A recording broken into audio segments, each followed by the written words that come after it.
Carl Zha. How you doing, man? Carl, there are a few things that are taking place. And you sent me this thing of the vice president of Taiwan speaking before the European Union.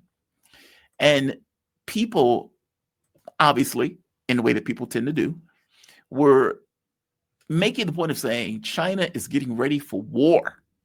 That's what I got to be honest. I take what Mario Narfall with a grain of salt. Sometimes it depends on what the article is. If I can check the article and everything else. He's a grifter. He's a grifter. He's an ex-grifter that just posts really clickbaity stuff to get views. And I think he maybe monetize it and get money for it. But it is what it is. So, right. But there's no announcement. There's no announcement. I saw another people quote tweet him saying, "Oh, China CCP has made it clear year after year that the West is its enemy." So I asked the question: when did CCP said West is its enemy and you must be destroyed? And the guy tweeted, did a screenshot of my tweet. So I responded, "Yes, I am in fact Xi Jinping. I make the Chinese policies." I mean, people are acting really moronic nowadays on Twitter. But it is a big shift when EU Parliament hosts a quote-unquote vice president from Taiwan, because EU Parliament is one of the three major institutions of EU, and it's the only body that actually have its people that's getting elected by EU citizens. And so them hosting this is a very deliberate act, by the way, and I suspect this is all very coordinated, because the group of EU parliamentarians that invited the so-called vice president of Taiwan to speak at EU Parliament is this group called IPAC. The IPAC is an organization supposedly of parliamentarians, mostly European, but some American as well, North American. And it's an organization co-founded by none other than Marco Rubio, our current Secretary of the State. Yes.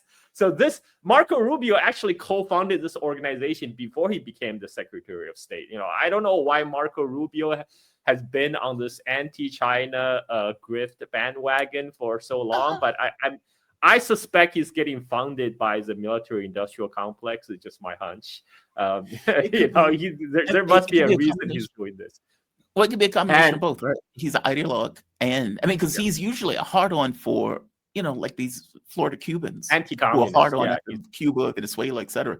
But he also apparently has a hard-on for China, also. Yeah, because like for him, it's like, okay, I'm a Gusano from a Gusano family, ran from Cuba, so I hate all communists. I hate Cuba, I hate China, right? So so that's Marco Rubio, and this happened at a very critical juncture when EU is really getting squeezed by United States, and they're suffering the consequences of bearing the burden of the Ukraine war. As a result of Ukraine war, EU is getting cut off from the cheap Russian energy, and now they're being pressured by Washington to cut themselves off from their largest export market, with China, which is leading to effective deindustrialization of EU right now. A lot of German industrialists, they basically just left. They took their plants and moved it to United States, because in US they still can access cheap shale gas and shale oil. And this is essentially US is cannibalizing its own European quote unquote partners to bolster its own economy. And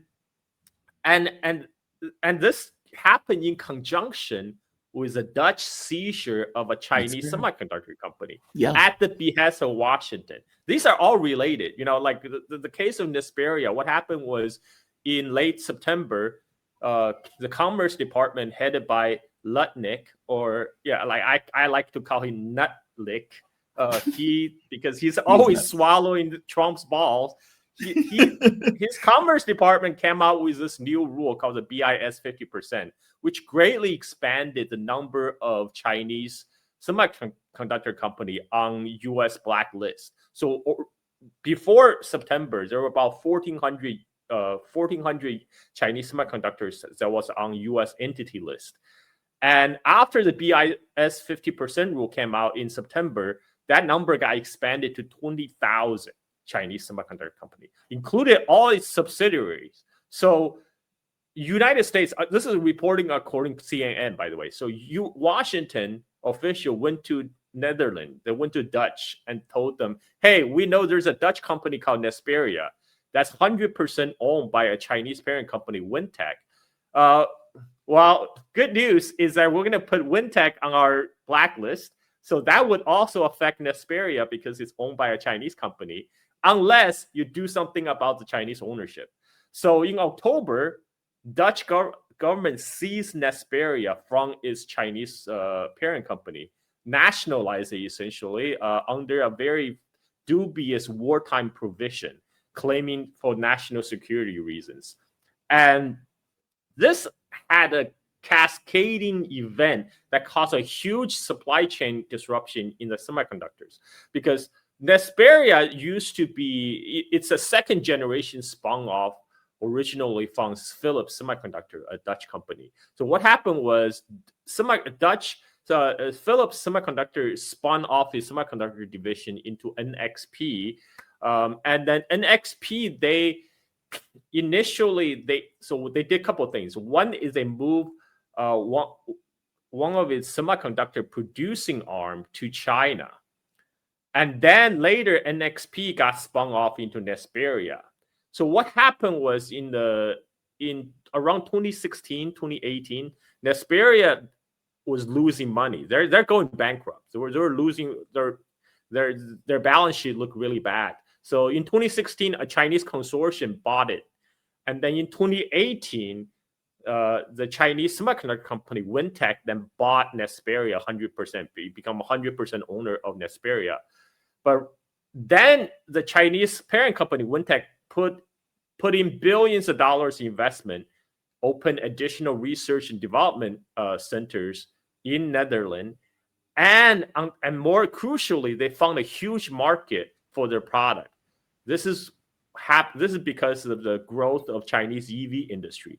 The EVs needs a lot of semiconductors. So suddenly, Nexperia started to become a cash cow. For the first time, for a long time, they started making money under the new Chinese management by selling the semiconductors to Chinese EV makers. Now, the caveat is their headquarters, the Nexperia headquarters is in Netherlands, but the semiconductor manufacturing arm is actually in China. So the Nexperia China used to be part of NXP. It was also bought off by the Chinese parent company Wintech, and the Wintech restructured it, so made Nexperia China a subsidiary of Nexperia Netherlands, right? So under one company. So, but it doesn't matter because everything is 100% owned by Wintech. So now Dutch government is saying, oh, thank you for making the company profitable again. Now I'm going to take it. I'm going to take your company away. And they fired the Chinese CEO, right? And locked him out of the company. So China understandably was very upset about this. So what happened then is the Chinese government put a ban on Nexperia, and they told the Nexperia China division that's actually making the semiconductors in China, like, look, your headquarters in Netherlands was illegally seized by Dutch government. You don't have to listen to them anymore. You are now answered directly to Wintech, and your top priority right now is to make sure you supply chips to domestic Chinese car brands, right? They get top dibs. So as for the contract, your parent company, Nexperia, signed with those European, Japanese, American car makers, well, they can wait.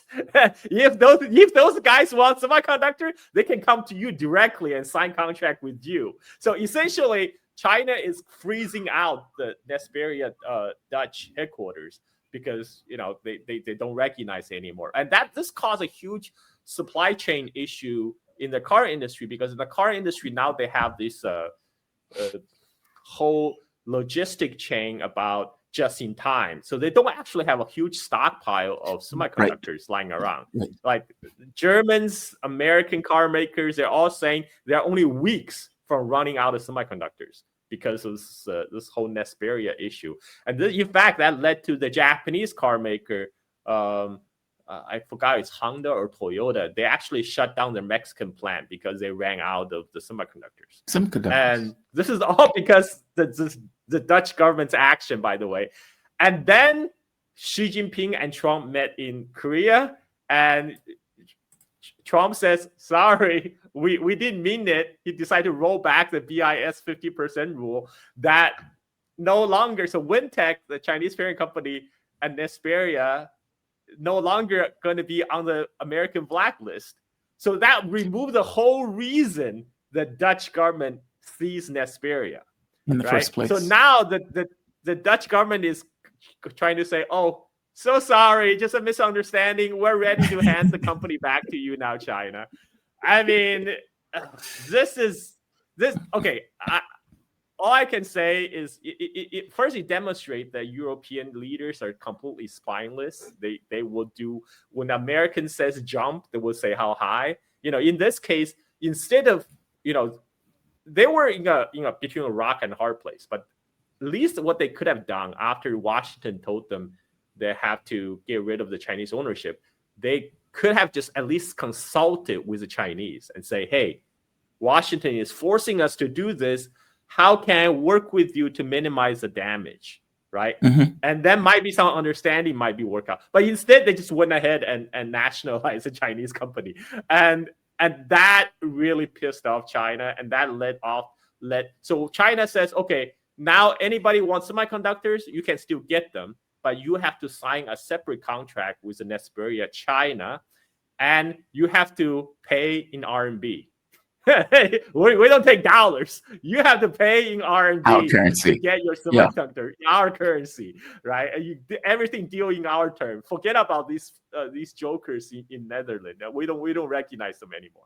So Dutch now realize they seize a company that has no value anymore.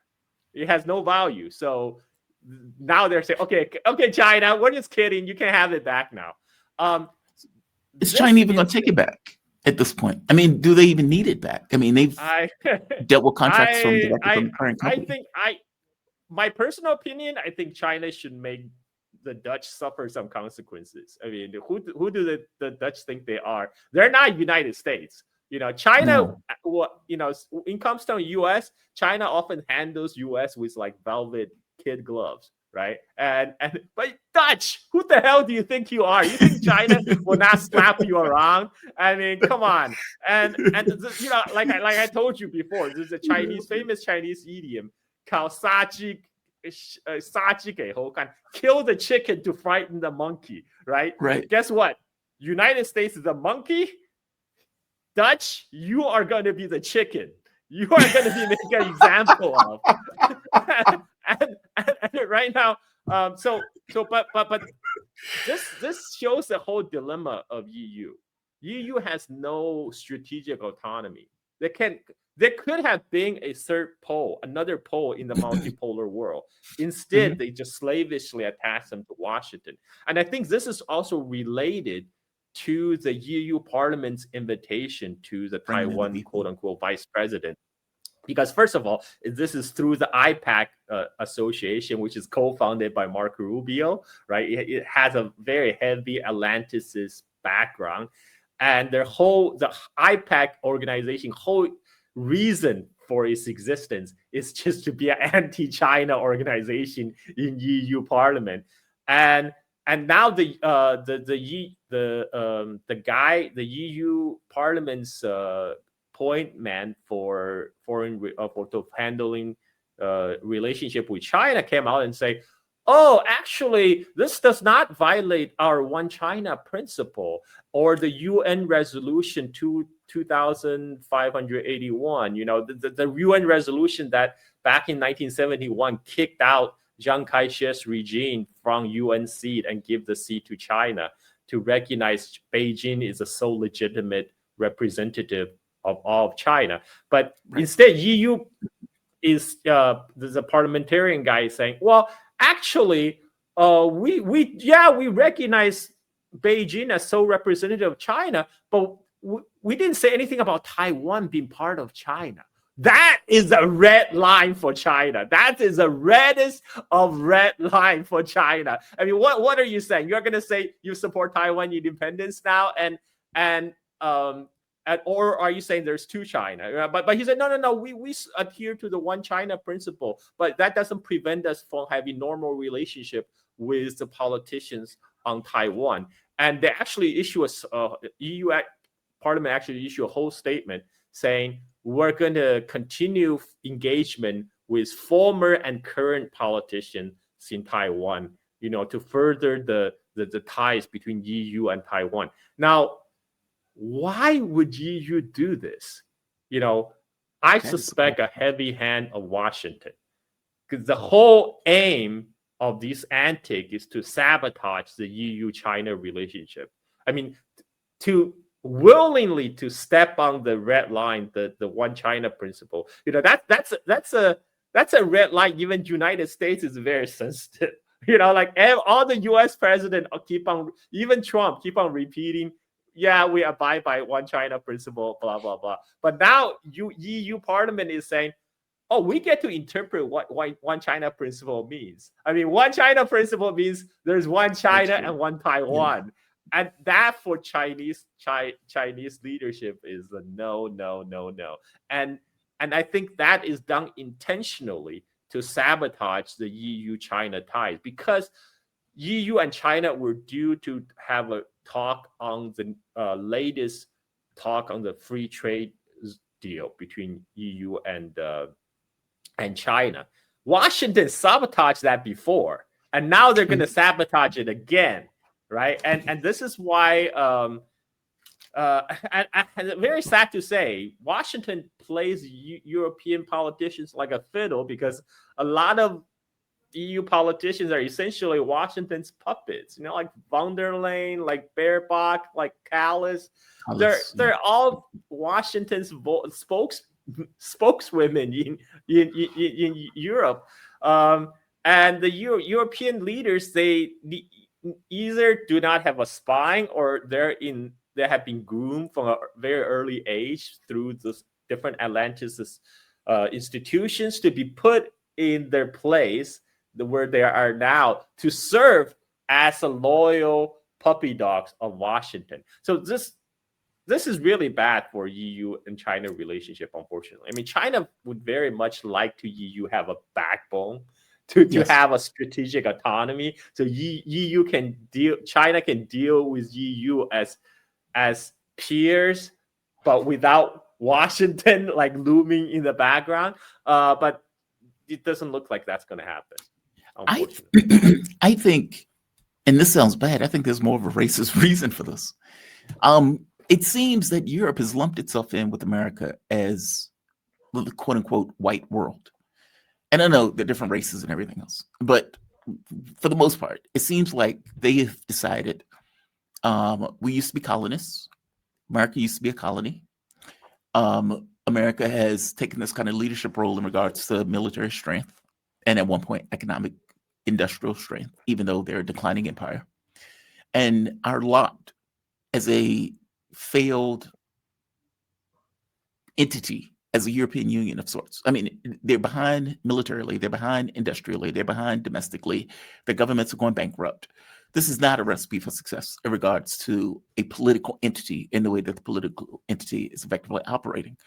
And so it seems like they've decided our lot is best in with the US.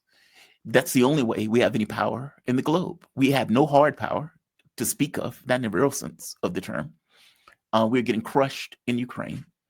And so as long as we are attached to America, we have some clout in the larger world.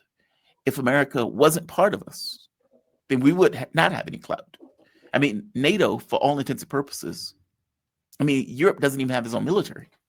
Like, each individual country may have a military, but there's no European military. And so it's like, how do they exert influence and power in the world? Any idiot can write a letter, or any idiot can stand up and make a speech. It's another thing to be able to affect events. China has a capability to affect events. The US has a capability to affect events. Russia has a capability to affect events. The EU does not. And so it seems that they've decided our lot, in order to have any influence in the larger global world, is to effectively attach ourselves like a tick to the ass of America and to just clinch it. They're 14% of the globe, if you add in America to it. I could be wrong. Because otherwise, no, I mean, you're not the only one who point this out, Jamar. This was pointed out by none other than Kieran Skinner, the former director of policy planning for the United States Department under the first Trump administration.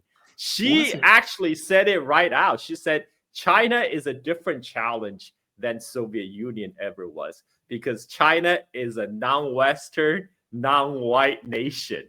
And she's speaking the truth, you know. And she's a black woman, you know. Like, of course, she got a lot of flack for it, and she got fired for that. But she was speaking the truth. She said because one of her she was speaking at one of the strategic forum, whatever, and one of her co-hosts, a white woman, challenged her. So, but what about United States? U.S. is a multi-ethnic country. You know, we wouldn't say it's a white nation. But Kieran Skinner said, well, look around our circles of, you know, our colleague in the foreign policy department. Look at our colleague; it's mostly white men. And the other woman, yeah, okay, you're right. But that's just common sense. This